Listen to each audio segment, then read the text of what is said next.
Insulin herbal tea ಮಾಡಲಿಕ್ಕೆ 200 ml water ತಗೊಂಡೆ. Around 2 grams herbal ಪೌಡರನ್ನು ಹಾಕ್ತಾ ಇದ್ದೇನೆ.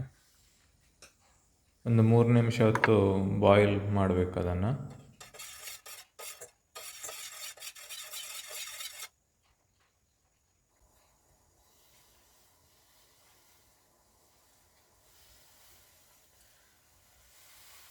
ಬಾಯ್ಲ್ ಆಗಿದೆ, ಚಹಾ ಕುದಿದಾಗೆ ಕುದಿಬೇಕು.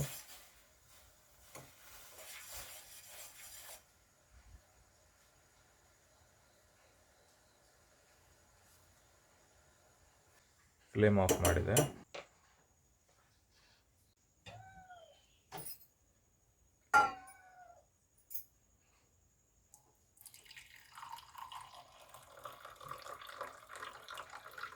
Insulin herbal tea is ready to serve. No need to filter it. ನೋಡಿ, ಇದು ಕಷಾಯ ಪೌಡರು ಇಸ್ ಬಿಲೋ. ಇದನ್ನು ಡೈಲಿ 2 ಸಲ ಕುಡಿಯೋದ್ರಿಂದ ನಮ್ಮ ಶುಗರ್ ಲೆವೆಲ್ ಕಂಟ್ರೋಲ್ ಆಗಿರುತ್ತೆ. ಡಯಾಬಿಟಿಸ್ ಟೈಪ್ 2 ಇದ್ದವರಿಗೆ ಒಳ್ಳೆಯ ಒಂದು herbal tea. You can buy insulin plant herbal tea from amazon.in website. The link is provided in the description. Thank you.